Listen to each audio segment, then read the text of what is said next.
Y bueno, y actualmente soy la profesora adjunta de ginecología y obstetricia de la cátedra de ginecología y obstetricia de la Facultad de Medicina de la Universidad del Comahue.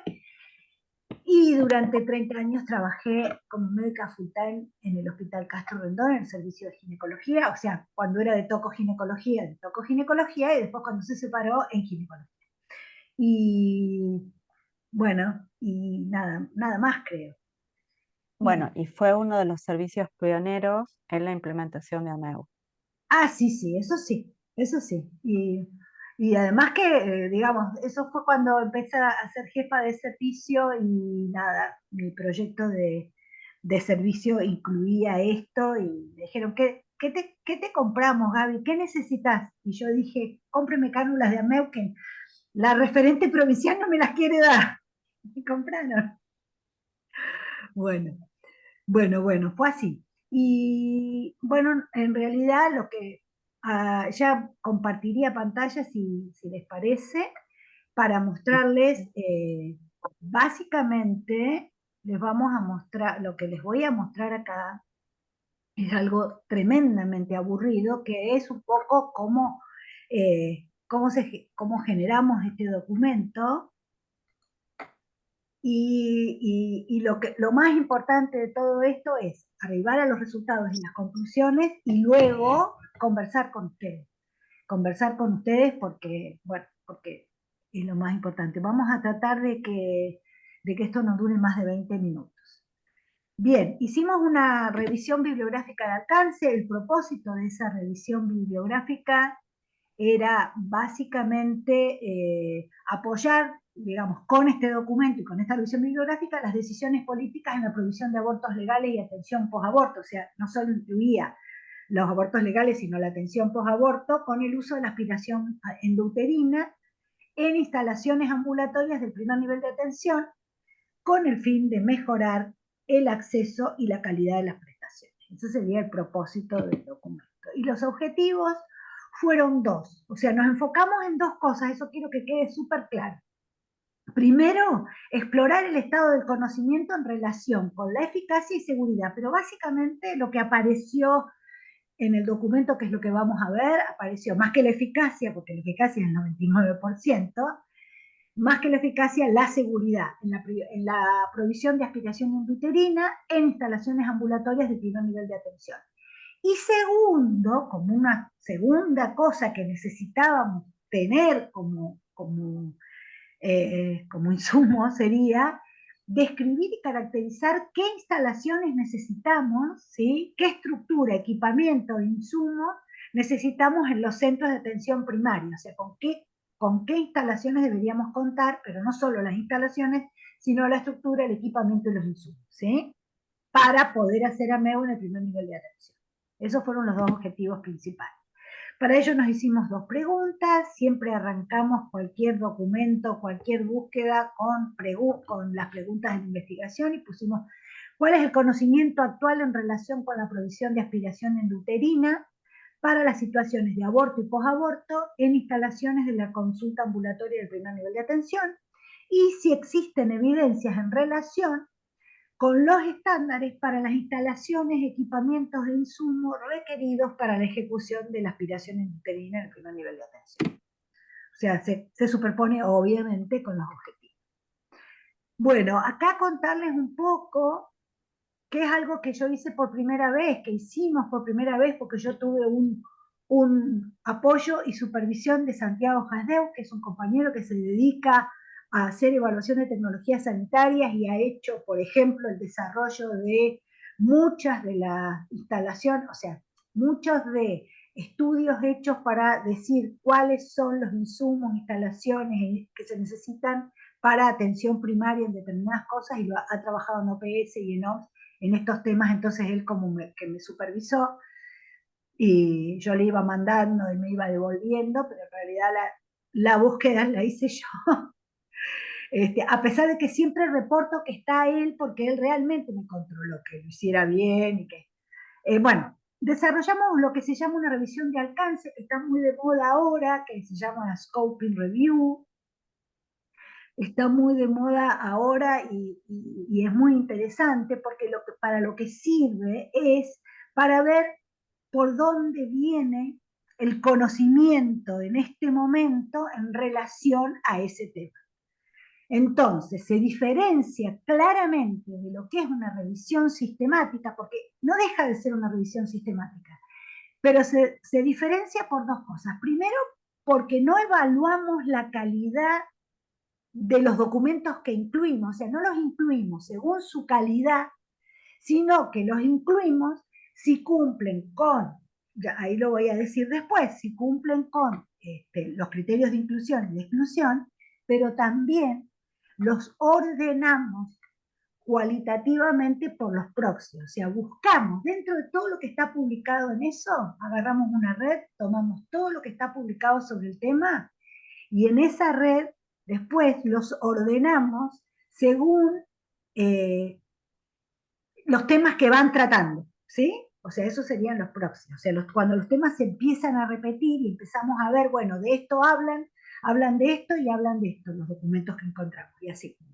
Bueno, espero que haya quedado claro, pero básicamente acá dice, es un tipo de revisión que no intenta abordar preguntas tan específicas para identificar intervenciones, sino que exploran la extensión y profundidad de la literatura existente, mapean y resumen la evidencia. Bueno, espero que se haya entendido, pero no sé si estuve suficientemente clara diciendo cómo era. Gaby, no te Sí. preocupes. Acuérdate que tuvimos un webinario sobre búsquedas y demás, y ese está Ah, colgado también en la web, bueno. si alguien tiene Bueno, dudas. digamos entonces, uno entonces acá no es tan, vuelvo a decir, no es tan específico con la calidad de lo que incluye, sino que incluye todo en tanto cumpla con los criterios de inclusión y después lo ordena según los temas que van tocando. Bueno, usamos también para la búsqueda los términos mesh. Acá fíjense por dónde va. O sea, los quise poner para que se fijen qué busqué. O sea, cuidados, o sea, las facilities de cuidados ambulatorios, por supuesto, vacuum curettage, que es el término mesh con que está la MEU, no está como AMEU, aborto inducido, posaborto, bueno, bien, estos son los términos mesh tanto en español como en castellano. En español son los equivalentes TEC, ¿sí? Bien, ¿dónde buscamos? Eso también me interesaba que lo puedan ver. Primero arrancamos por las bases de datos clásicas como Medline, Lilacs, Cochrane, Epistemónicos y Trip Database, que fueron las primeras en las que buscamos todo. Después buscamos en repositorios de evaluaciones de tecnología, porque si hubiéramos tenido una evaluación de tecnología o dos que nos dijeran, nos hablaran de la seguridad y la efectividad de la MEU en el primer nivel de atención, capaz que con eso nos hubiéramos arreglado, pero no había. Y acá digo cuáles son los lugares donde buscamos las evaluaciones de tecnología. El CRD, Universidad de York, es Inglaterra, esto es la HTAI Estados Unidos y AHRQ Estados Unidos, después es Alemania, Canadá, España, el repositorio Brisa de OPS, y luego también revisamos guías de práctica clínica. Ahora voy a explicar por qué además buscamos guías de práctica clínica y estos son repositorios de guías de práctica clínica que revisamos.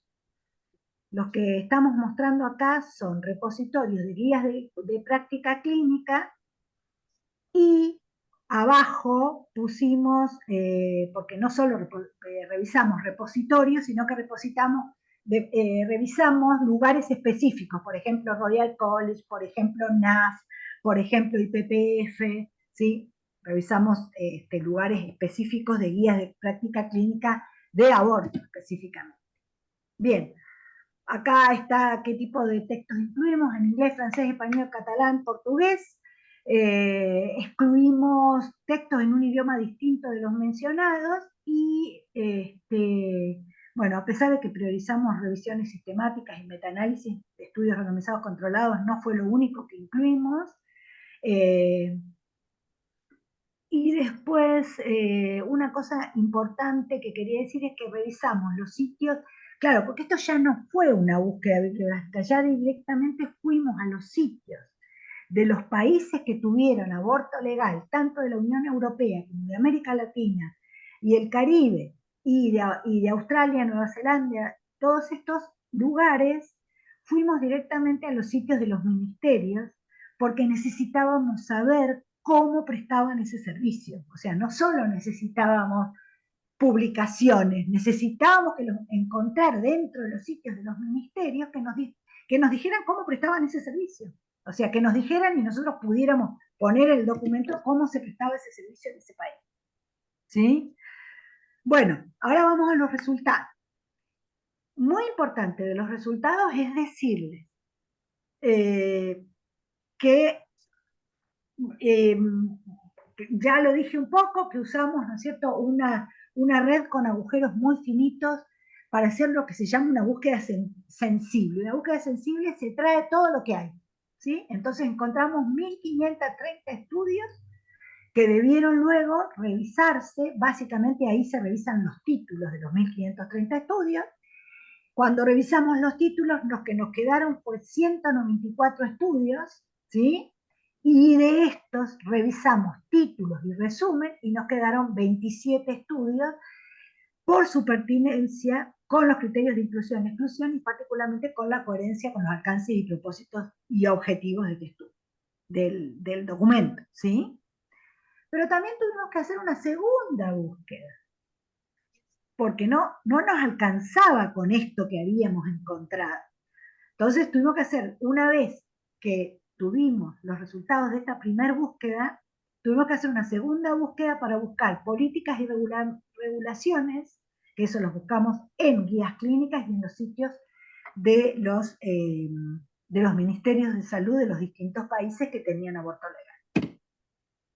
Entonces, ahí incluimos para su revisión 20 guías clínicas, ¿sí?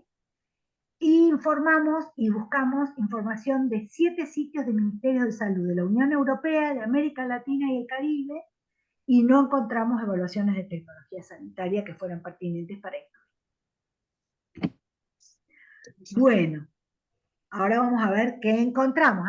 Yo estaba hasta ahora dentro de resultados reportando cómo lo habíamos hecho. Ahora vamos a reportar los resultados que encontramos. A ver, digamos, los estudios seleccionados difieren en su calidad y en un montón de cosas, pero todos hablan de la aspiración endouterina en situaciones de aborto y posaborto y de su realización en los espacios de práctica ambulatoria en el primer nivel de atención. Y acá los dos temas que salen en los estudios son la seguridad de los procedimientos de aborto, ¿sí? De aspiraciones endouterinas, realizados en el ámbito de la consulta ambulatoria, y también todo lo que sale son las políticas y regulaciones en relación con estos ámbitos.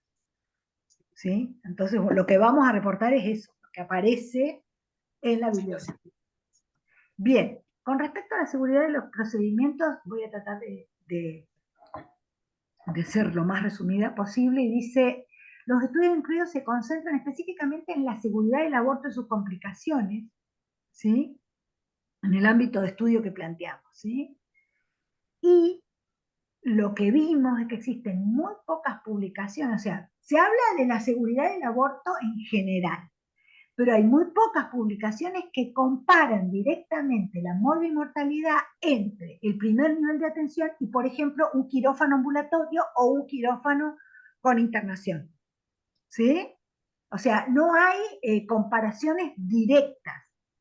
Y lo que hay son, por ejemplo, por ejemplo, que es una cohorte que compara la seguridad, pero normalmente no encontramos estudios que compararan eso, que era lo que íbamos a buscar, digamos.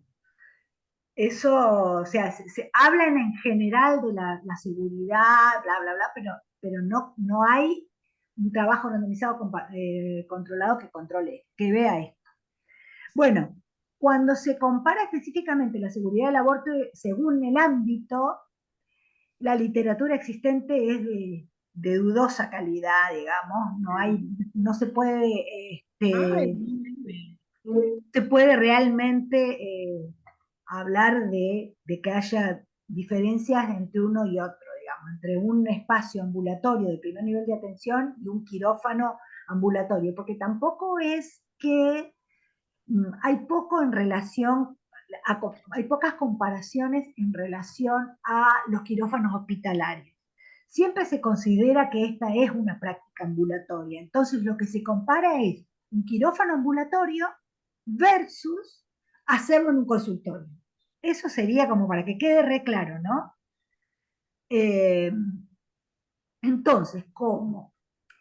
Porque hay como los resultados de esta búsqueda nos dicen que esta comparación, cuando se compara específicamente estas dos cosas, los resultados no son concluyentes, hay estudios a su vez que hacen aportes y dicen, bueno, si son iguales, ¿sí? Si los resultados son iguales entre un quirófano ambulatorio, porque lo que dicen los estudios es eso, es que los resultados en cuanto a la seguridad son iguales entre un quirófano ambulatorio y hacerlo en un consultorio, si los resultados son iguales, lo que hay que balancear desde las políticas de salud es la accesibilidad y la disponibilidad de estos dos formas de hacerlo, ¿sí?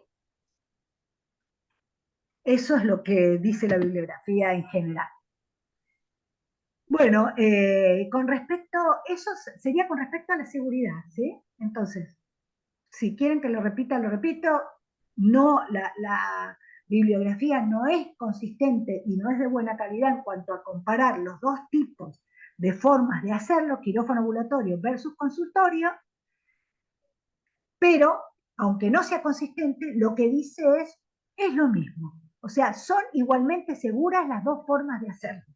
Entonces, hay trabajos que hacen un aporte extra diciendo, bueno, entonces veamos cuál de las dos formas es más accesible. Punto. Ahí termina lo que habla de seguridad. ¿Cuáles de las dos formas? Preservando la calidad es más accesible y es mejor para las personas. Y bueno, con respecto a políticas y regulaciones, eh,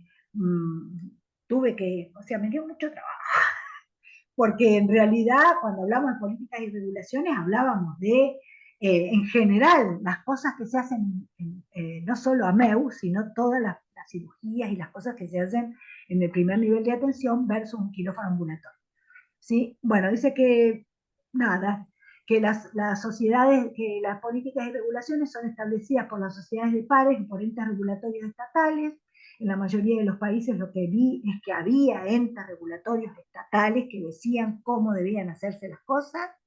Eh, pero el tema es que no siempre estos entes acreditadores usan los mismos criterios para decir lo que tiene que haber es tal cosa, tal otra. No, no había una uniformidad de esto.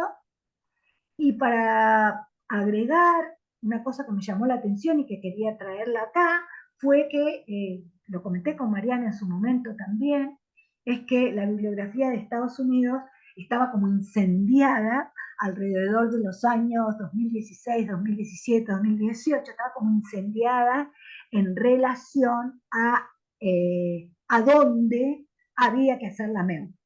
¿Sí? ¿Por qué fue eso? Porque en varios estados comenzaron a poner barreras basándose en que esto no se podía hacer en el primer nivel, y si se podía hacer en el primer nivel, ponían barreras regulatorias del tipo, bueno, si usted lo va a hacer en el primer nivel, tiene que decirme a mí, que soy el ente regulador, que usted tiene a dónde derivar, por ejemplo, un hospital que le va a aceptar las pacientes que se complican, ponele, ¿sí? O sea, ponían trabas regulatorias para, para alterar el acceso al aborto, ¿sí? Entonces ACOP, que es la Asociación de Ginecólogos y Obstetras de Estados Unidos, se posiciona y dice para todos sus asociados que los procedimientos ambulatorios en ginecología y obstetricia se dividen en procedimientos y cirugías. Y dice, todos los procedimientos son aquellos. Lo que se va a llamar procedimiento y se puede hacer en forma ambulatoria en un consultorio son aquellos procedimientos que se hacen en orificios naturales del organismo. Entonces, por ejemplo, todo lo que sea, desde un Papa Nicolau, una biopsia de cuello, una esteroscopía, una MEU, se pueden hacer tranquilamente en un consultorio ginecológico. Y dentro de esto, otras sociedades científicas de Estados Unidos pusieron lo mismo. Por ejemplo, no sé, las endoscopías para screen de cáncer de colon. ¿Sí? O sea, eso se considera procedimiento. Y lo otro se considera cirugía. Son todos aquellos procedimientos en donde hay incisión de piel. Eso se considera cirugía y entonces ya tiene otra categoría y debe hacerse en otros espacios. Les cuento esto porque me pareció que es importante para pensarlo también. Si nosotros necesitáramos pensarlo, es importante para pensarlo. ¿Sí? Bueno, entonces, con respecto a las políticas y regulaciones, eh, hubo un amplio acuerdo entonces a que los estándares debían ser relacionados por las sociedades profesionales o las sociedades de pares y por los entes estatales que estuvieran designados para eso y acordado con los proveedores, incluyendo siempre procesos de monitoreo y revisión. Y debían estar basados, por supuesto, en evidencia, ¿no? Bien. Me fui para atrás, ¿no? Te fuiste para Sí, atrás, sí, sí. ahí. Eso en general, y ahora quería contarles, lo puse aparte porque en realidad quería contarles cuáles fueron los lugares donde revisamos qué regulaciones y políticas tenían, ¿sí? O sea, ¿se acuerdan que dije que revisamos también los sitios de, bueno, Argentina, Australia, Nueva Zelanda, Colombia, Canadá, España, Estados Unidos, Francia, México y Reino Unido? Y ahí fuimos viendo las regulaciones y políticas que tenían. Lo fuimos poniendo en el documento, pero no vienen mucho al caso. Eh, sí nos fue súper útil para esta segunda parte, porque dijimos que teníamos dos partes. Una donde buscamos la seguridad y otra buscamos las regulaciones. Pero la segunda búsqueda nos trajo qué instalaciones y equipamientos e insumos estaban recomendados para el aborto procedimental en el primer nivel de atención. ¿Sí? O sea, esa fue la segunda búsqueda. En la segunda búsqueda, entonces, revisamos guías, de nuevo revisamos guías y de nuevo revisamos sitios que ya los teníamos revisados, pero bueno, fue como una segunda parte donde lo revisamos, pero mirando esto. Bueno, acá es importante reportar que las guías de Canadá, Australia y Nueva Zelanda, Francia, NICE, Royal College of Midwives y Royal College of Nurses y del Reino Unido no hacían referencias específicas a los tipos de instalación, ¿sí? No decían quirófanos versus consultorio externo y tampoco hacían ninguna especificación respecto del equipamiento, la planta edilicia, los insumos necesarios. Pero sí lo hacían las guías de Colombia, las guías del Royal College, o sea, de Obstetric and Gynecology, los estándares que tenía el Royal College, después NAF hacía referencia a NAF de Estados Unidos y PPF de Estados Unidos, las guías de España, las guías de México. En estas guías sí encontramos lineamientos claros sobre estos aspectos, pero todos con distintos niveles de detalle. Por eso es que arriba, cuando digo los resultados, digo, no hay que se va repitiendo. Algunos dicen unas cosas, otros dicen otras, pero bueno, como tal, no voy a detenerme mucho en esto, porque es como que deberíamos hacer casi un segundo webinar donde dijéramos bien todo lo de las instalaciones, pero en la generalidad se hace referencia, y a mí me importa mucho esto porque salió mucho cuando conversamos con nuestros revisores que fueron Damián y Pali, en relación con la planta física, y la mayoría de los lugares que hacían referencia a esto hacían referencia a la privacidad y confidencialidad de los procedimientos y a la necesidad de espacios que preservaran esto, ¿sí? Entonces, bueno, Me parece que por eso mucho la discusión fue por ahí cuando conversamos con ellos. Bueno, me parece que, no sé si, no quiero perder mucho más. ¿Cómo estoy con el tiempo? Más o menos. Ya Más o menos. llevamos 20 minutos. Bueno, Sí. ya termino entonces. No voy a hacer hincapié en cuáles son las instalaciones. Con respecto al equipamiento, todos sabemos cuál es el equipamiento de o sea, según la bibliografía, el equipamiento es necesario para un consultorio de ginecología, agregando lo que se necesita para un AMEO, ¿sí? Y agregando lo que se necesita para abordar una emergencia. Con respecto a los insumos, esto está en el documento, por supuesto no me voy a detener, pero quiero mostrarles que es una tabla adaptada del manual que en 2023 produjo OMS sobre sobre la calidad de la prestación de servicios de aborto. También, bueno, si quieren algún detalle, básicamente era para realizar el aborto, para la recuperación y en casos de emergencia, cuáles eran los insumos necesarios, ¿sí?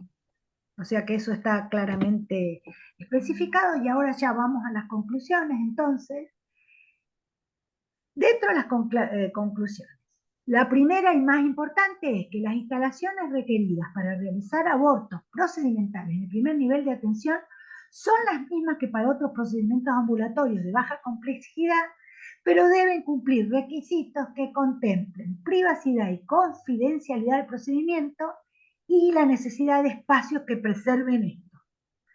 También la existencia de una amplia variedad de centros que funcionen de manera integrada. Eso particularmente lo dicen los españoles y me pareció que era re interesante, como que había que estar en consonancia con centros de diversos tipos según las posibilidades del sistema de salud, o sea, las posibilidades que el sistema de salud pudiera ofrecer. Se alienta la creación de circuitos de apoyo entre todos los ámbitos y servicios implicados y por supuesto se alienta la preparación no de un tipo de personal, sino de su preparación. O sea, tanto puede ser médicos obstétricas, médicos ginecobstetras, médicos generalistas, obstétricas y enfermeros. Básicamente ese es el personal que podría realizarlo estando entrenado. Y esta es la última. Eh, que puede entonces ser, o sea, se alienta a que se pueda realizar en espacios de atención ambulatoria. No hay mayores diferencias con hacerlo en un quirófano ambulatorio, pero me puse esta porque básicamente hacía referencia, que es hasta las 14 semanas y únicamente con anestesia local o con una sedación leve y analgesia ambulatoria en pacientes que no tengan riesgo para su salud. O sea, esa es una especificación importante. O sea, pacientes sin riesgo hasta las 14 semanas con anestesia local o sedación, eh, sedación y analgesia oral. Y bueno, la última cosa a decir es que esto mejoraría en teoría el acceso de las mujeres a la MED. Gracias. Ahí vamos, dejo de compartir y ahora sí viene la opinión de los compañeros y compañeras del primer nivel de atención y básicamente no solo del primer nivel de atención, sino son los que lo están haciendo. Entonces ellos son los que nos van a tirar la posta real, no tanto bibliográfica, pero sí de la... Sí, nos pareció, gracias, muchas gracias, Gaby. Nos pareció importante pedirle a Damián y a Pali, equipo, que revisen el documento, porque están prestando servicios, en particular Paula y Berenice y Lola, que están en el SEMAR en Rosario. Además han sistematizado y publicado la experiencia de trabajo y analizado, digamos, la casuística. Hemos estado viendo la casuística también de donde trabaja Damián. Entonces, bueno, pensamos que era importante complementar no solo lo que Gaby había recogido, sino mirar a la luz de las experiencias que hoy están ocurriendo en la Argentina, para que este documento recoja eso y además lo que consideremos que sean los mensajes clave estén adecuados bueno, a nuestro contexto y ajustados a eso, ¿no? Paula, ay, que no la veo ahora. Acá Hola, estoy. Lola. Ay, perdón, no te veía, perdón. Ujú. Em, bueno, ¿querés contar? También están Lola y Bere conectadas, digo, adelante Sí. las tres. No, bueno, primero felicitar a Gaby por toda la revisión. Me parece que es algo que hace un montón venimos desde muchos espacios poniendo en discusión la necesidad de, bueno, esto, de revisar la bibliografía para tener argumentos cuando insistimos en la necesidad de que esta práctica la podemos hacer en centros ambulatorios. Me parece que esto nos suma una evidencia para discutir después las políticas públicas. Yo me anoté algunos puntitos, así como modos de conclusiones que me parece a mí que son puntos a resaltar en el documento. Creo que está clara la necesidad de explicitar que el amebo hay que sacarlo del quirófano, que sin duda es un procedimiento que se puede hacer ambulatorio, que no necesita de una internación, que no necesita de una guardia, de un servicio de ginecología y obstetricia, en donde se cumplen múltiples tareas, en donde los profesionales hacen muchas cosas al mismo tiempo, por lo tanto la privacidad y la confidencialidad es imposible de que se garantice, y claramente disminuye la calidad. Entonces me parece que en ese tránsito de sacarlo del quirófano a lo ambulatorio, está bueno esto de pensarlo como un nivel intermedio, y ahí me parece que vamos a entrar en el debate de cómo llamamos ese nivel intermedio entre lo que sería un centro de salud de atención primaria, como al menos yo lo entiendo de cómo son en Rosario, por eso mucho lo que voy a hablar es como yo entiendo los centros de salud en Rosario, que entiendo que los ESAC, al menos en Buenos Aires, funcionan bastante parecidos, a lo mejor no en en el resto del país, versus otras opciones, digamos, de lo que pensamos un centro de salud. Y ahí me parece que entran, por ejemplo, el CEMAR, que es el lugar en el que nosotras en Rosario trabajamos, que es un primer nivel de atención, ¿sí? Pero no es un centro de salud en un barrio periférico. Otra opción sería pensar en un hospital que cuenta con primeros niveles de atención, por ejemplo, con espacios de cirugía ambulatoria o hospitales de día. Me parece que ahí es donde yo creo que tenemos que hacer foco, a ese tipo de estos segundos espacios. Y esto lo digo un poco por la experiencia también mía como médica general de haber transitado centros de salud. El otro día cuando conversábamos yo ponía el ejemplo, si en un centro de salud como los que funcionan en Rosario, yo estoy haciendo una MEU y tengo que salir, no sé, al baño y me encuentro una paciente y me dice, doctora, me llena el cartón del no sé qué, el de la leche, el de la vacuna. Bueno, claramente no podemos hacer múltiples funciones al mismo tiempo, sobre todo con la alta demanda que hoy en día hay en los centros de salud. Entonces, bueno, y esto tiene que ver con que se necesita mínimamente una sala de profesionales, que no, como decíamos, no mucho más que uno o dos médicos o médicas. Y en esto sí me parece también importante resaltar que no tienen que ser ginecobstetras, sino que cualquier personal capacitado, no especialista, como dice la guía de la OMS, aunque las médicas generalistas lo seamos, podemos realizar AMEU. Yo hago hincapié en el personal de enfermería, porque al menos en nuestro equipo es muy importante, es un rol que para mí es fundamental para la práctica de la MEU.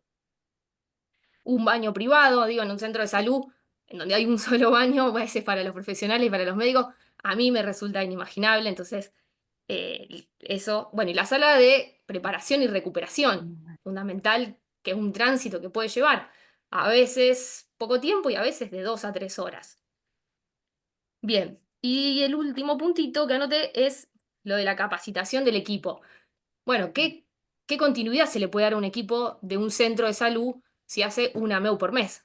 Entonces, bueno, necesitamos equipos capacitados técnicamente y también sensibilizados con la temática, sobre todo en el proceso de salud, enfermedad, atención y cuidado, que es algo que pocas veces le prestamos atención. Y ahí un poco también lo de la seguridad. Yo contaba un poco que en Rosario llevamos más de 2.500 procedimientos y cero complicación grave. Entonces, práctica de complicaciones no tenemos. Entonces, bueno, ¿cómo es importante en eso la formación de los equipos? Así que bueno, nada, ese es mi aporte. Después me parece que este debate de la descentralización, para mí, apuntamos mucho a querer mejorar el acceso y en eso perdemos calidad. Digo, en Rosario, desde un centro de salud al CEMAR, un ticket de taxi permite una llegada rápida con un equipo sensibilizado, capacitado, formado con las condiciones, mientras que en un centro de salud todo eso no lo lograríamos. Eh, Así que bueno, ese es mi aporte. No sé si las chicas por ahí, Lola y Bere, quieren sumar algo a esto. Yo Ay, no sé levanté la cómo- mano, pero puedo esperar que terminen y después, porque Sí, no, si dale, no se va a dale, convertir en una Lola. conversación entre Pali y yo. No, es que, perdón, no sabía cómo levantar la mano. Vengo de Meet, no soy de Zoom. ¿Cómo va? Felicitaciones por el trabajo y por la presentación. Y creo que lo único que se me ocurrió agregar a lo que dijo Pali es, bueno, nosotros particularmente tuvimos una experiencia también que tal vez excede este tema en particular, que es cuando sí necesitamos anestesia. Bueno, el gran conflicto que tenemos con quién provee esa anestesia, con los especialistas que dan esa anestesia, y un ejemplo de cómo a veces los protocolos y las instituciones no hay uniformidad en los términos que definen, bueno, estas necesidades, cuáles son las necesidades del espacio institucionales.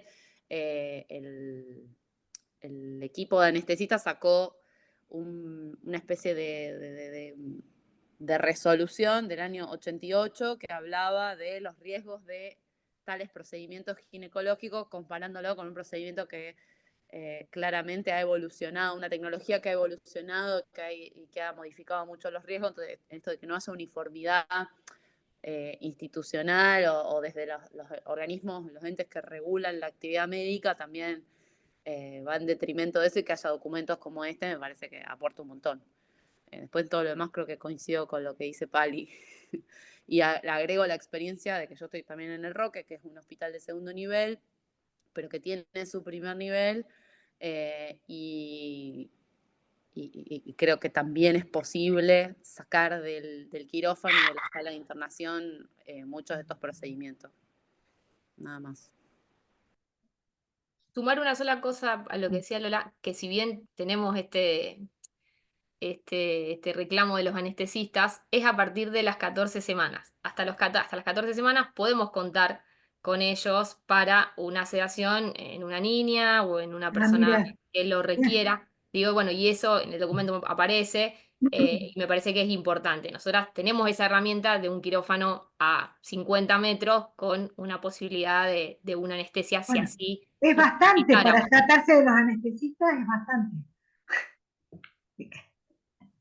Gaby, ¿te parece escucharlo a Dami y después Sí, sí, reaccionás? sí. ¿O es como vos quieras, No, dale, Gaby, no, como quieras Mira, vos. en realidad lo que quería decir a Pali, que obviamente estoy totalmente de acuerdo con ella, y reforzar lo que decía diciéndole, después de la conversación que tuvimos, me fui a buscar de nuevo en el documento y hay una parte del documento donde digo, ay, yo esto no lo resalté y tampoco lo puse acá, pero tendría que haberlo puesto, es que Inglaterra, México, Colombia, me falta una, Inglaterra, México, Colombia y otro país más, tienen separado, y España, perdón, tienen separada la prestación del aborto como ese mal. O sea, hay un montón de países que han hecho eso y han resuelto esto de esta manera. Incluso hay un trabajo de los ingleses en donde cuenta que los efectores del el 70% está tercerizado. El NHS, o sea, el Sistema Nacional de Salud de Inglaterra, terceriza el aborto en centros que prestan esto. Bueno, Mariana lo sabe, conocemos a las compañeras que están en los centros ingleses, por ejemplo, que hay dos. Eh, y está tercerizado y el 30% se hace en el NHS. Y hay un trabajo que dice que como no, tal cual lo que dijo Pali, que los que están en el NHS están perdiendo el entrenamiento porque hacen pocos. Porque la mayoría de las mujeres prefieren estos centros en donde no tienen que pasar por la generalidad, digamos. Van, las recibe una midwife, las recibe una nurse, que les hace toda la consejería, bueno, dan como también en Semar o en donde estás vos, que nunca me acuerdo. Sí, o en Sigesar. En Sigesar, bien. Eso quería decir nada más, que coincido y que hay un montón de países que lo tienen organizado de esa manera y que nosotros pensábamos que tal vez eso no sé si es una buena manera, pero tal vez lo sea. Hay Bueno, que tratar de, o en España lo que dicen es que hay que tratar de integrarlo al Sistema Nacional de Salud un poco más, pero bien, eso. Gracias, Gaby. Tami, bien. Bueno, gracias Gaby por el trabajo y por el documento, por hacernos partícipes. Eh, yo puse un par de cosas para comentar para, eh, sobre el documento. Y creo que podría ser útil como presentación, primero para los este, gestores de salud, tanto de los hospitales, los centros privados, porque cuando uno va, eh, eh, presenta es práctica, si bien ya se conoce mucho más que antes, lo lo toman como una práctica quirúrgica, ¿sí? Y creen que la MEU es solo las cánulas con la jeringa. Y creo que el documento puede servir para presentarlos y, y- y tener más este, herramientas en estos casos. Y también para muchos de los equipos de salud que todavía lo llevan a cabo en el quirófano. Y Sí, eso va asociado a menor accesibilidad porque tenés una lista quirúrgica, tenés otras patologías que sí tienen que ser hechas en el quirófano. El quirófano tiende a que sea con sedación y no con anestesia paracervical. Lleva a que se pidan estudios que sabemos que no son necesarios y lleva a que estén internadas más tiempo de lo que comentaba Pali, que es entre 3 a 4 horas, ¿sí? Tanto la previa como el post. Eso por un lado. Por el otro lado, ya más o menos comentaron, yo trabajo en un centro médico que se llama CIGESAR, soy ginecólogo, toco ginecólogo. El centro médico es un centro médico es privado, autogestionable, que es de baja complejidad. Llevamos a cabo eh, este, mm, AMEU entre la semana 5 y 14 o 13 completas. También, como comentaba Pali, sin complicaciones severas, desde el año 2015, ¿sí? Desde 2015-2016. Tenemos personal variado, lo que podemos tener el plus es de la privacidad, la confidencialidad y la comodidad que podemos dar, que eso muchas veces en un centro de segundo nivel o en lo que conocemos los SAC, los CAPS, eso muchas veces no se puede dar. Entonces, es, es, co- es, es una característica que nosotros tenemos. Como muchas, también está el centro en Córdoba, o en Santa Fe, bueno, hay varios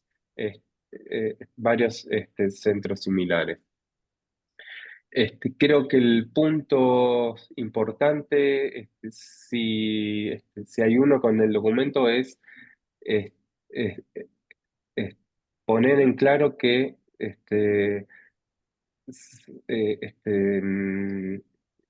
es, es una práctica segura, de calidad y que en el gran número de casos se debe sacar de el estirófano, eh, y que se puede llevar a cabo sin restar seguridad, ¿no? Que este es un punto que comentaba Gaby, que para todos los que estamos acá tiene mucho valor. Así que creo que es eso. Sí, bien, gracias.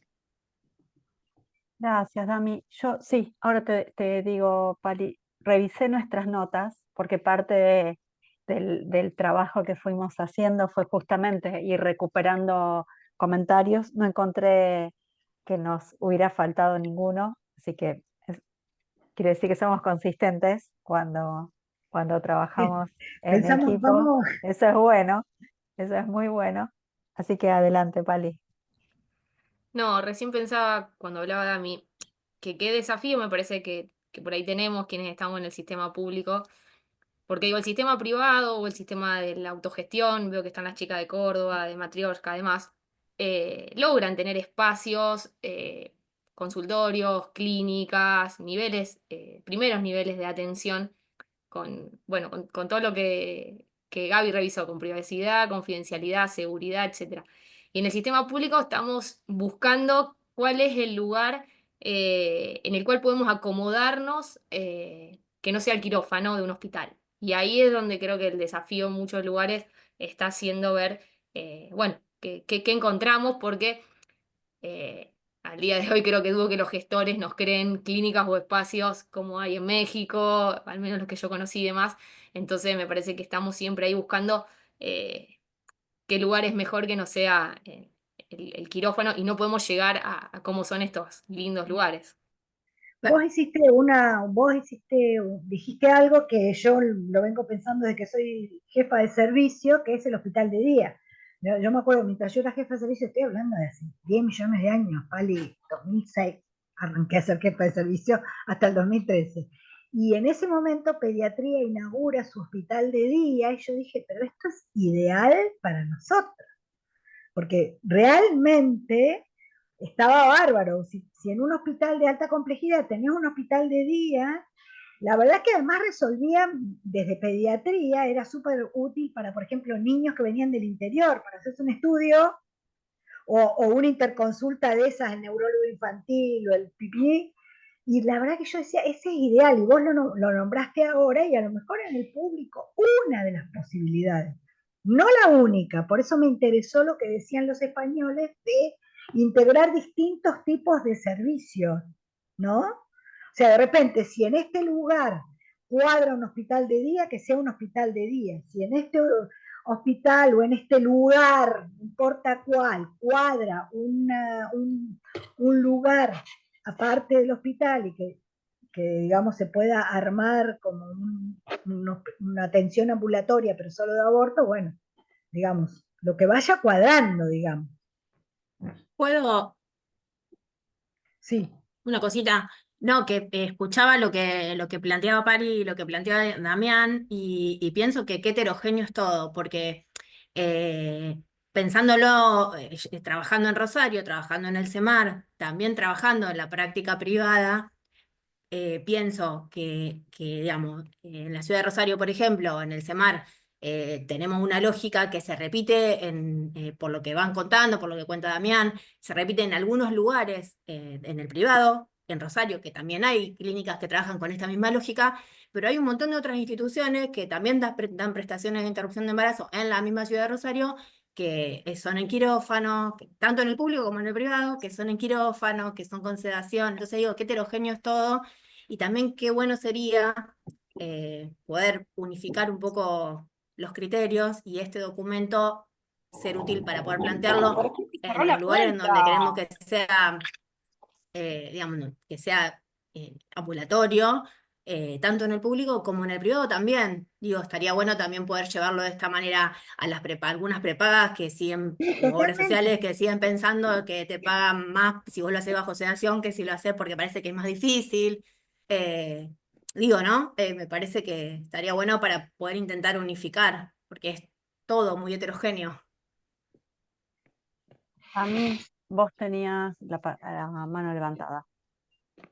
Sí, no, les quería contar que en el sistema público, que yo también formo parte, que es el Hospital Álvarez, que está en Cava, los procedimientos por AMEU se hacen en general en el quirófano o en sala de parto. Pero si se hace en el quirófano, lo que tratamos es que se haga con anestesia paracervical, aunque sea hecho en el quirófano. Es una cuestión por el espacio físico, porque como comentaban antes, no nos van a dar un centro separado eh, para hacer procedimientos con AMEU. Entonces, durante la misma guardia este, se llevan a cabo en el quirófano, pero con anestesia paracervical. Eso hace que no se tenga que pedir prequirúrgicos, el tiempo es mucho más corto y, se van en el día de la misma manera como comenté en el centro privado. Gracias, Dami. Gaby. No, decir que yo creo que lo que hay que agudizar la creatividad. Me parece a mí que agudizar la creatividad implicaría, por ejemplo, uno, lo que dijo la compañía recién, que hay que ofrecerle a las obras sociales y prepagas algún tipo de servicio desde el privado, pero desde lo público, el tema, por ejemplo, de un hospital de día, uno puede incluir ahí, por ejemplo, las histeroscopías, o sea, nosotros logramos convertir una sala de parto, de las 3 que había, porque se redujeron enormemente la cantidad de partos, de las 3 salas de parto, una de las salas de parto en el segundo piso, que es donde está obstetricia, se convirtió en quirófano ambulatorio. Y ahí se hacen las histeroscopías y las AMEU con un horario y un día. O sea, histeroscopía se hace 3 veces por semana, AMEU se hace 3 veces por semana, se van compatibilizando los horarios y, y se puede, digamos, se puede agudizar la creatividad para pensarse espacios, porque no solo vamos a hacer AMEU, nosotros, por ejemplo, un espacio donde se hagan histeroscopías, como es la EICO, ¿no? O sea, AMEU, histeroscopía, alguna resección de un condiloma medio, así que, o una conización, ¿sí? Quizás se podría hacer en un quirófano ambulatorio, eh, digo, no sería un quirófano ambulatorio, sería un espacio donde se puedan hacer esos procedimientos y ponerlos todos juntos. Y invitar a los médicos generales a trabajar en conjunto con nosotros en esos espacios. Por ejemplo, digo. Gracias, Gaby. Nadia, tenías la manito levantada. Hola, sí, ahí se escucha. Hola, Nadia. Hoy, ¿cómo Hola. andan? Qué lindo escucharles a todos. Hermosísimo, la verdad. Venía pensando que en esto de que, bueno, el AMEU, digo, como una premisa que se decía era importante que salga el quirófano, yo siempre tuve la premisa de el AMEO es importante que salga del hospital, ¿no? Sí, Y bueno, y para nosotros fue un desafío, o sea, nosotros hace muchos años, como contaba el Dami, hacemos procedimientos en el consultorio, en una cooperativa, y cuando nos convocaron a pensar en un circuito para poder hacerlo en un segundo nivel de atención, para nosotras fue un gran desafío, digo, y en esto que decía la Gaby, de pensar la creatividad, de cómo hacer esto que contaba la Pali, de poder pensar de que sea de calidad, que sea confidencial, el secreto profesional, digo, como un montón de cosas que pasan en las instituciones más grandes que son muy complejas cuando sabemos qué es lo que necesitamos para garantizar un aborto de calidad. Pensaba, bueno, para nosotros fue un gran desafío y lo primero que dijimos, bueno, al quirófano no, porque si entramos al quirófano después sacar la práctica es muy difícil. Entonces eso fue como una primera premisa, digamos. Y después, bueno, estaba la sala de parto, bueno, ¿cómo hacemos para que no sea una sala de parto? Porque lo que vamos a hacer es aborto, es como muy fuerte. Entonces, bueno, el centro obstétrico se fue como acomodando para que eso sea posible. Y hoy estaba como sistematizando, nosotros hacemos encuestas de satisfacción tanto para los acompañamientos de las ILES como de los AMEU, y en el de los AMEU, todas las personas que habían contestado habían dicho que habían sentido mucha privacidad en la atención, y no así en el acompañamiento de las ILES, que son en el piso, donde entran un montón de personas, digo, en pensar todos los desafíos que implican y que más allá de las estructuras, me parece que tienen que ver con qué es lo que vamos necesitando y pensando que hacen a la calidad de atención y a la creatividad que decía la Gaby necesaria para ponerlo en funcionamiento. Y algo que me parece que no salió tanto acá, pero que la Gaby más o menos lo dijo en algún momento, es que me parece que este documento es muy importante por un montón de sentidos, y uno de esos también son, por ejemplo, los requisitos para las habilitaciones de los consultorios o de espacios de atención, que eso es un impedimento muy grande cuando se piensa la MEU como una práctica, esto que decíamos, una cirugía, o que requiere ciertas cuestiones que a veces no hay estándares muy claros de cuáles serían. Me parece que eso nos ayuda un montón como para ir sentando ciertas bases que hacen parte de lo que necesitamos para trabajar a diario. Así que mil gracias, hermosísimo todo. Gracias, Nadia. Pali. No, una cosita, en esto que planteaba yo antes de que en el público terminamos acomodándolo a donde podemos, me parece que el principal problema que tenemos es que claramente disminuimos la calidad. Y pensaba algo que creí que Bere lo iba a contar.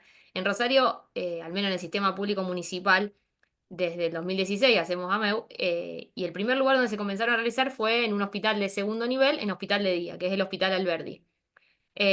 Luego empezó el CEMAR y se fortaleció y es hoy en día el principal lugar. Pero hasta hace muy poco, hasta octubre del año pasado, en el Alberdi se seguían haciendo estos procedimientos. En Hospital de Día, que yo lo planteé como un lugar posible, sin embargo tenía un montón de dificultades, las cuales Bere puede nombrar, como por ejemplo que todo el personal del hospital iba al baño de Hospital de Día porque era el nuevo, el lindo, entonces circulaba un montón de personas. Y porque, por ejemplo, los AMEU se hacían los días jueves, pero el resto de los días se hacían otras tareas. Entonces venían un montón de personas al espacio porque se confundían de día. Entonces digo, bueno, qué difícil, digamos, y qué importante es poder generar espacios concretos, digamos, que no sea solo un día, que no sea solo una tarde, bueno, que sean lugares que puedan tener esa continuidad. Y lo otro es que leí un comentario de una compañera que decía que en Moreno, me parece, están haciendo AMEO en un centro de salud.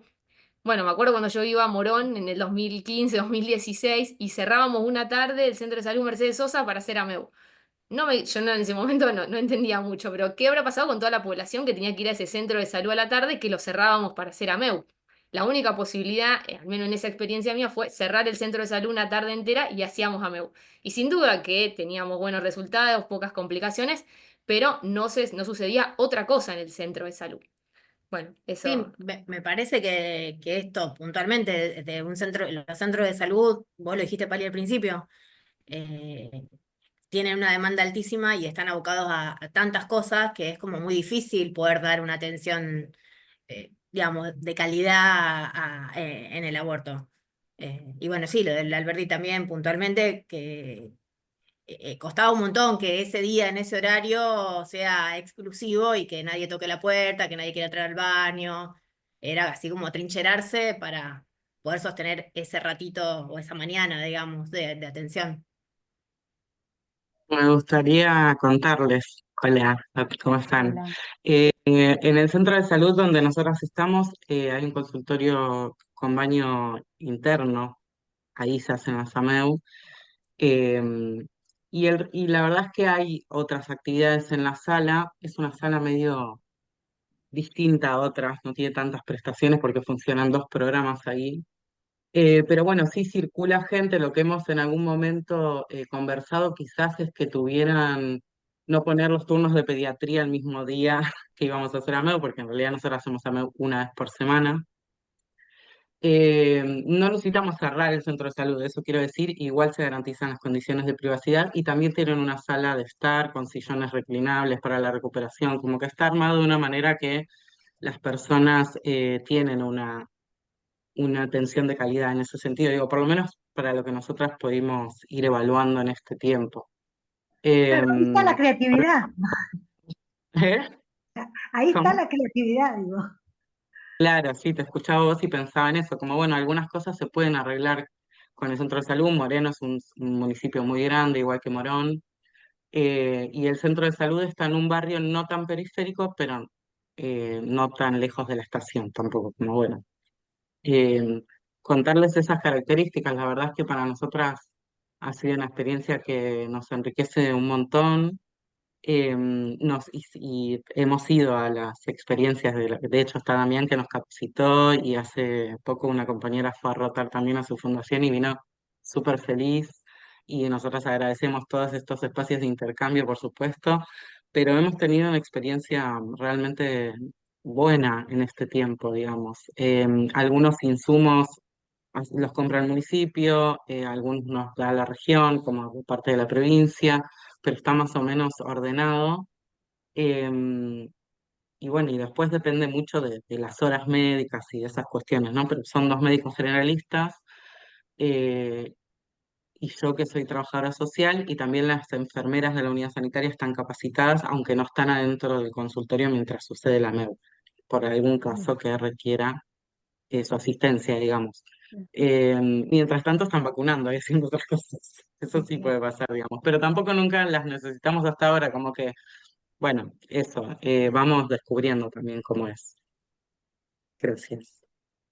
Gracias, Gabriela, y gracias hay también gente que está compartiendo por el chat, por eso me ven que la cara a veces va y viene, porque lo que es interesante es que experiencias de este tipo en distintos espacios, en el público, la gran mayoría de los que están intercambiando en el chat, bueno, surgen como opciones, algunas son más nuevas, otras tienen como varios años de experiencia. Em, y en ese sentido, bueno, Mirta, quería hacer una consulta, ahora te tomo la palabra. Yo quería, de todos modos, destacar algo que la compañera mencionó y bueno, tanto Dolores como Pali lo dijeron y lo enfatizó Damián, es como tener un espacio donde la persona se puede recuperar. O sea, ese espacio que no esté tironeado, que tenga un sillón confortable, no necesitamos una camilla, no necesitamos lejos una cama de internación, pero sí un espacio con cierta tranquilidad y la posibilidad de estar ahí el rato que la persona necesite, a veces para tomarse un té, para estar segura de que se puede, quizás se tiene que subir a un colectivo para volverse a su casa. Bueno, darle la oportunidad de que ese tiempo de recuperación exista en condiciones que sean adecuadas. Fue algo que fue parte de la discusión, porque no necesariamente aparecía como parte de los documentos que Gaby había revisado, quizás porque en algunos lugares eso sería obvio. Digo, yo también lo pensé digo, ¿cómo van a, quizás no ponen eso porque es obvio, pero sí un énfasis de las experiencias que hemos ido sistematizando respecto de que ese espacio es necesario, ¿no? Para brindar una atención de calidad y dar el tiempo para que las personas se recuperen. Mirta, vos querías hacer una consulta. Adelante. Sí, la consulta mía, yo no soy médica pero bueno, estamos monitoreando continuamente el tema del cumplimiento y la implementación acá en la provincia de La Pampa. Pero digo, Gaby y compañeras, yo no sé, ¿hay alguna regulación en Argentina que se necesite o que podamos llegar a impulsar en cada lugar o a nivel nacional? Porque a nivel nacional ya está complicado, pero a niveles provinciales diríamos, regular esta actividad que pueda sacarse del quirófano y llevarla al consultorio. Mira, en Argentina tiene en el Ministerio de Salud de la Nación una Dirección Nacional de Calidad que son los encargados de regular con qué calidad y en qué lugar se debe hacer cada práctica. Hay un apartado para ginecología y obstetricia. Eso lo puedo compartir, diría, tengo que buscarlo. Está dentro del documento puesto y está la referencia, pero yo no me acuerdo bien dónde está para mandártelo específicamente, pero lo puedo hacer. Está hecho en el 2017 para muchas de las prácticas, serían quirúrgicas o procedimientos símil quirúrgicos ambulatorios, y están las que están hechas para ginecología y están horriblemente mal hechas, ¿sí? ¿Por qué? Porque hay para ginecología solamente, digamos, que se parezca a la MEU están hechas, o sea, biopsias de cuello, histeroscopía sí está, y está, dice raspado biópsico fraccional, o sea, una biopsia endometrial sería, ¿sí? Y después están tan desactualizados que pusieron raspado terapéutico, y eso ya está puesto para quirófano. O sea, ya sacado del consultorio y puesto para quirófano. Puede ser un quirófano ambulatorio, pero está puesto para un quirófano. Entonces, una de las cosas que podríamos hacer idealmente, pero que no vamos a poder hacer con este gobierno, sería trabajar eso con la dirección de calidad. Era una oportunidad en otro momento, porque de repente nosotros, después Mariana contó algo de la dirección de calidad, pero yo tenía muy buena llegada a la dirección de calidad, porque la dirección de calidad es también la que trabaja en medicina basada en la evidencia, evaluación de tecnologías y todo lo demás, y todos los que estaban ahí eran amigos míos. Entonces yo podía decirle, che, esto hay que modificarlo, hay que trabajarlo, hay que ver, revisen ustedes, que son expertos en revisiones sistemáticas y metaanálisis. Revisen ustedes, hagan ustedes el trabajo de hacer una evaluación de tecnología y publiquen algo mejor que lo que está publicado, que es del 2017 y es malísimo. Pero te lo puedo conseguir, ¿eh? Gracias. Bueno, yo quiero hacer honor al tiempo, y sé que hay como mucha cosa y mucha expectativa, pero bueno, quizás cerrar contándoles cuáles son los próximos pasos, porque me parece que eso es importante. Lo primero es que vamos a tomar el video del webinario y, como siempre, se los vamos a compartir. Bueno, para poder volver sobre algunas cosas si les interesa, o compartirlo con otros colegas. Eso por un lado. Pero por el otro, bueno, con estos insumos, vamos a darle la última lectura, digamos, al documento. Estamos trabajando con una editora que nos está ayudando a que el documento tenga esta doble función de aportar la información, pero a su vez condensar los hallazgos y transformar algunos de estos hallazgos en mensajes que nos permitan hacer incidencia, poder trabajar con las autoridades del nivel local para lograr espacios de hospital de día o espacios ambulatorios con estas condiciones que se requieren para justamente sacar la MEU de los quirófanos. Y bueno, y apenas eso esté listo, lo vamos a difundir como siempre. Una cosita más, perdón, porque veo Dale, una cosa, Gaby. veo una cosa en Dale, la dale, la que compañera de quieras. Chubut, y ya que estás hablando del documento, hay una compañía de Chubut que dice que los auditores de obra social les dice que es una práctica muy riesgosa. Entonces, una de las utilidades del documento, una vez que esté hecho público, para tiqui, tiqui, tiqui, tiqui, refregárselo en la cara al auditor, sería el documento. Quizá no va a tener influencia muy pronto, pero por ejemplo, para ese caso específico que dice la compañía de Chubut, que dicen que es ideal el documento, ¿sí? O sea, o sea, en principio va a tener un efecto pronto que va a ser en estos casos, donde hay gente que evidentemente quiere obstaculizar, para eso va a servir. Después para lo otro vamos a requerir de la creatividad, de un montón de otras cosas, pero en principio para algunas cosas urgentes va a servir. Bueno, gracias. Muchísimas gracias a todas. Gracias a Pía que hoy Sí, que organiza. y le agarré el micrófono y nos lo largamos. Entre Gaby y yo, como dos peligros. Pero gracias Pía por Bueno, muchas la- gracias. Fuimos sistematizando todos los aportes muy valiosos, así que bueno, muchas gracias por participar. Y creo que estaban preguntando, fuimos compartiendo los links de YouTube de Redas, así que los y las invitamos a sumarse, a ver que ahí están colgados los webinarios y también el trabajo de las compañías de Rosario, que es muy bueno y que está en la página de la revista de Amada. También lo compartimos en el chat para que lo recuperen. Así que bueno, cualquier cosa también pueden ingresar a la página de Redas, que ahí están las novedades y los recursos disponibles. Bueno, Bien. gracias. Y habrá más, Gracias. habrá más. Muchas gracias a todos. Muchas gracias. Gracias. Chao, gracias. Gracias, Gaby. Bueno, nos vemos, chicas. Sí, claro. Dale, chao, chao. No, Chao, me quedé pensando en gracias. las capacitaciones, tenemos que pensar, porque yo heredé eso, me quedé dándome manija, como siempre. No, lo de las capacitaciones las tenemos que recuperar.